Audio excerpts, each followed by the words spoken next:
Hello viewers and welcome to Review Information. Today I will show you how to turn off auto download media in WhatsApp.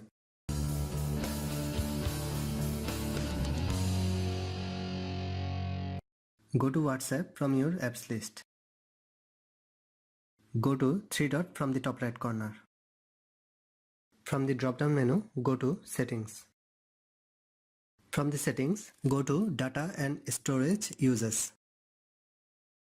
Here in the middle, you can see the portion Media Auto Download.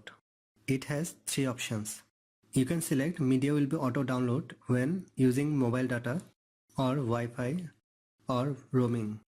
First, tap on the option when using mobile data. If these options are enabled, just disable this. Similarly, tap on the second option when connected on Wi-Fi. You can see all the options are enabled. Now uncheck the box which you don't want to download automatically. Tap on OK. That's it. From now on, no media will be auto downloaded while you are using mobile data or Wi-Fi. Thanks for watching.